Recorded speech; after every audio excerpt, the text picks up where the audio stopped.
apparently there were a lot of fiddlers on that side too. I had an old Uncle Sid Callahoo. He played fiddle, and he always had some tunes. And I have a cousin of mine, old Richard Callahoo. He's 85 now, and he plays a lot of good tunes. But they, Richard and his brother, Frank has passed on now. They were damn good fiddlers, and they played a few miles away from where we played. But you know, in the olden days, when you had a team of horses, you didn't go very damn far. You might have went 7, 8 miles in each direction, and especially to go to a dance. So we spent most of our time right around Enoch, and there was, you know, when it wasn't Lent, there was a dance pretty well every weekend at somebody's house. And in the summertime, they had nice barns at Enoch. They were nice, great big barns, and they danced there. You know, they'd take a hammer and nail all the nails down and clean it up a bit and have a hell of a good time in these haylofts. There was another old lady at Enoch. She had a granary, and it wasn't filled up in the summertime, so she'd clean that out, and she'd let everybody dance there. I remember going to dances there. I was 7, 8 years old, and I was already playing guitar. And they'd start dancing. It's still daylight, and they wouldn't quit till quite early in the morning. Now, we usually had to get home because we had cows to milk and horses to feed. But, hell, we had it was a good time, you know, and it was hard to learn new tunes. The only thing that was on the radio was Don Messer was on there quite a bit. I think it was 3 times a week. But then, you know, no recording devices in those days, so you just had to. My one brother, he was very quick at picking up tunes, but the other brother and myself, we were a little slower. But I remember when they first played, when my brother, he spent a couple of nickels on playing Big John McNeil, and that came out by Don Messer. That night there was a dance, and they kind of christened that particular song, because he played it 2 or 3 times for the square dance. They kind of christened that one in Cree as Closing Eyes Dance, because they were dancing early in the morning. And as I say, there were a lot of house parties around. And even in the 50s, after things got a little bit more mobile, there were still a lot of house parties. You know, people had their basement fixed or whatever. Tell me a little bit about your grown-up years and when you were a little kid, or well, and how your family lived and all that. Well, my old grandmother, she, I lived with her most of the time till I was about 3 or 4 years old, and I do remember her. She always had a horse and buggy, and she was kind of a strict old gal. She, one time we were riding along the road, and I wanted to drive her horse, and she wouldn't let me, so I'd grab for the lines, and she'd grab in front of me, and I grabbed too far. I went right over the front of the buggy, and she run over me. She was a big, heavy lady, but didn't do too much damage, I guess. But another time I remember, you know, all these people go to Lake St. Anne for pilgrimage. And my Uncle Sam lived, probably 200 yards from where my grandmother lived, where I was living. But it was kind of a bush in between, just a little path through the bush, slough. And my granny told me to go over there because as far as she knew, Uncle Sam and his wife weren't going to go to pilgrimage. So so I walked over there. Well, apparently they had changed their mind, and he had a car. So they left, And when I got there was nobody there, so I went back to my grandmother's place, and I just sort of vaguely remember that we were, I was alone in the house, you know. And from where my grandmother was with her horse and buggy, that was, well, she probably left in the morning, and it would take her all day to get to Lake St. Anne from there. So she didn't find out till really late that Uncle Sam was at the pilgrimage as well, so they sent somebody home for me anyway. You know, I was, I guess you could say, a bit of an orphan until my brother picked me up and I had a regular home. Because in those days, old grannies, they didn't have a lot of money either, because they, you know, although she had a few cattle and things like that, but other than that, there was no widow's allowance or anything. So we lived around Enoch, for several years. Then we moved to Nojack out west, and we always played for the dances out there. And then we moved to St. Albert. We kind of broke up there. My brother lived in JP, and we lived in St. Albert. But I remember, you know, playing with these guys. They'd say, "Oh, here's a tune so-and-so used to play." And I'd never heard the damn thing before. They'd play it. And I might not hear it again for 4 or 5 years. You know, they weren't common tunes. And I always remember my one brother, he'd say, "Oh, that was Uncle Jimmy White's tune." And I was always trying to figure out how we were related to Jimmy White. Apparently he was a hell of a good fiddler. And but I was talking to Moses White, one of the callers around Edmonton there, and he said, I think how it went was Jimmy White was married to Lawrence and Pete's grandmother. That's why they call him Uncle. No, Lawrence and Pete's mother, sister, something like that, and that's why they call him Uncle Jimmy White. So it turned out that I wasn't related to him at all, because we had different mothers. But, you know, but for a long time I didn't play any instrument. I tried one time to get back on the guitar, and that was a painful experience because I'd left it alone for about 20 years, and you get kind of, you know where you should be, but you can't do it. So that's pretty well how I got involved with the fiddling. Then I started going out to, you know, meeting a few fiddlers around contests, and I had lost touch with Richard Keller, who, as a matter of fact, I never even knew I was related to him for a long time. Then when they first started that Grand North American contest at Wabman, I got to know Richard quite well there. And, his brother Frank, who was still alive then, he was kind of a more of a jazz player, but he played old time as well. I had another cousin in Calgary. He was a good fiddler, Sandy Anderson, but he was, you know, he played my note. But it turned out that he had married Richard's sister, and I didn't even know that. So I'm related to them on both sides, on the Callaghan side and his sons and daughters. Related to them on the Anderson side as well as that. Now, some of the callers,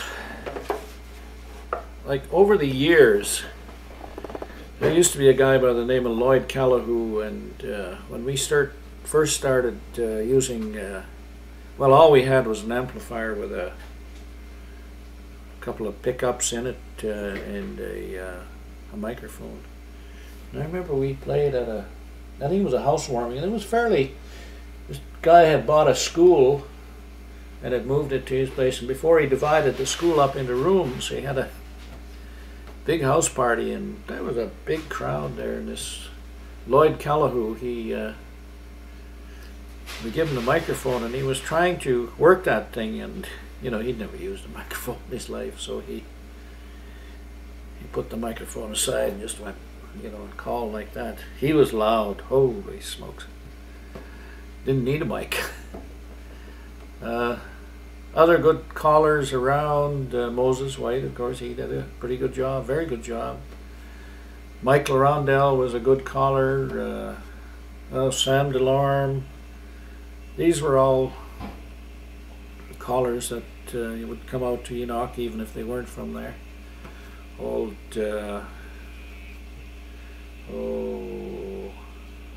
Sam Delorme, I mentioned him. There was another fellow, old Pat McDonald. He was a good caller. All he did was just give the call, but right on time, you know. He didn't give any of this stuff about picking up dough and all that kind of stuff. But he was a damn good caller. And there's still a good caller around Edmonton, but he's only about 45. Johnny Winnie Andy, he's damn good. He calls in tune with the fiddle and or the music, and he also keeps damn good time. Yeah, I'm trying part of Johnny Arcand's fiddle collection here, and he's asked me to comment on some of them. Well, I kind of like this. I'm kind of more into the mellow fiddles, and I like it.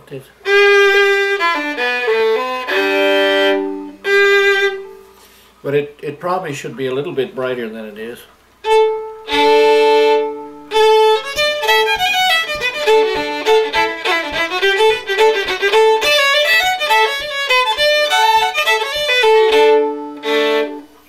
It's an old duck dance in D. Yeah, this one is pretty good. Well, it's a very good fiddle. Oh, and it even has the double purflings on it. Quality fiddle. And nice maple back. I think they call that bird's eye maple. I'm not sure, but it's very nice. And this one I've played before. I really like this idea of felt there, because sometimes you can get too sweaty and you kind of burn. Oh. Maybe I'll play my little old uncle. Well, he wasn't small, he was a big man. Uncle Sid, everybody remembers him because he liked to play fiddle, and he used gut D and gut G. But he used to play this one tune.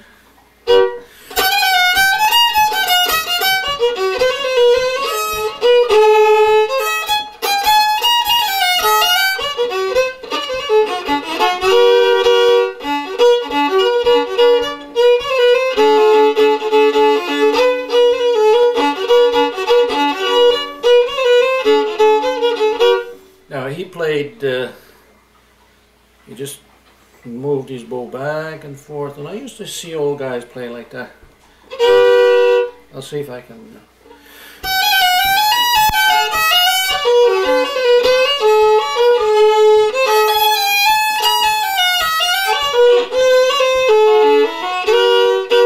Something like that.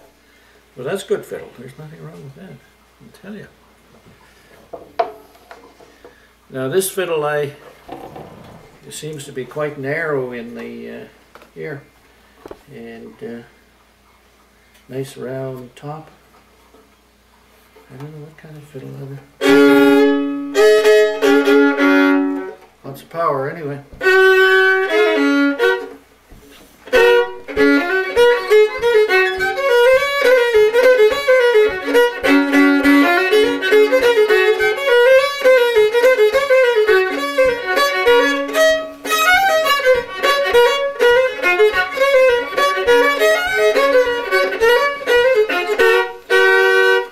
Each fiddle always plays a little different, but there's certainly nothing wrong with that. And this looks like an old one.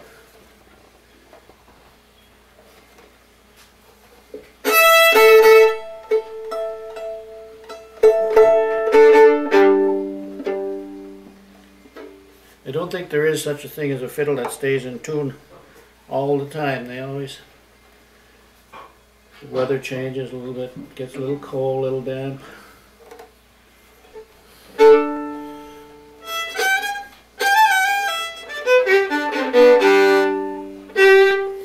to be an old fella. He was a good caller, old Ben Vandal from around Gun, near Edinburgh, about 30 miles out. He used to play a little old waltz, and I think that's all he ever played.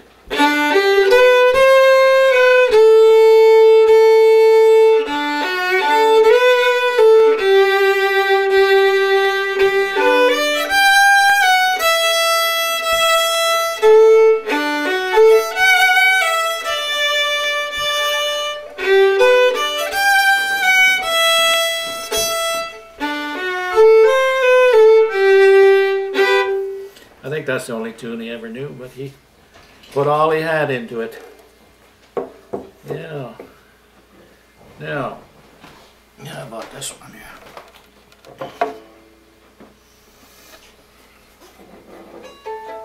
Oh, this is cross-tuned one.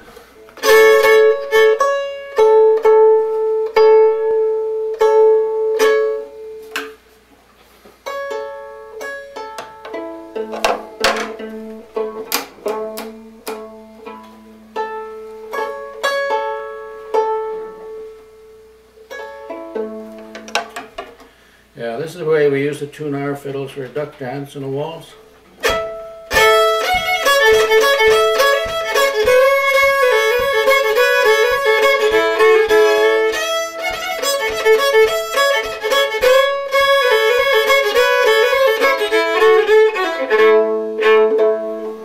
I didn't quite get it in tune.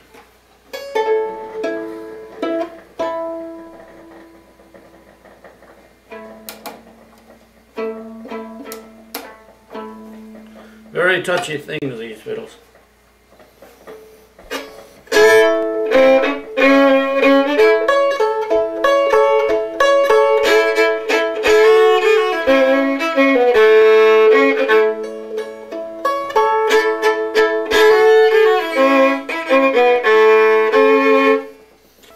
I'm going to, normally the Reel of Four is danced to Lord Macdonald's reel, but this is another one that we used to use for a Reel of Four. It's kind of a D.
First one I added a little bit of a jiggity jig on it first go around, but it doesn't matter, because when the native people dance they don't count, they just follow what the music is, you know.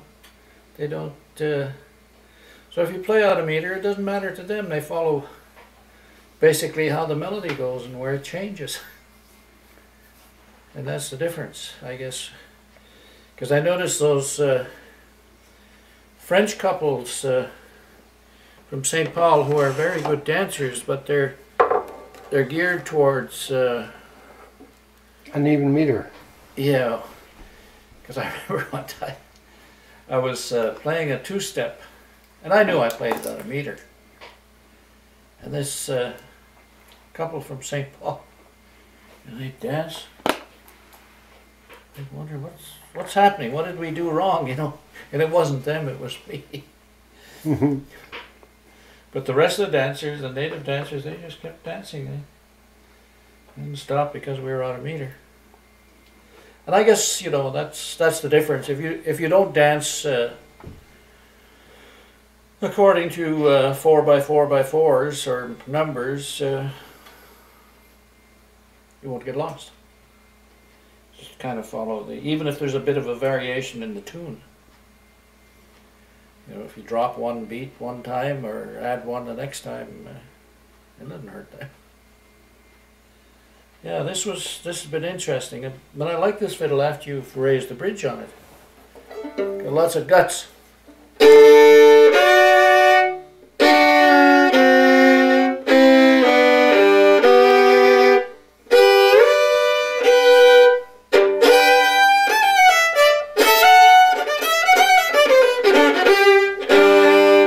Yeah, that's good.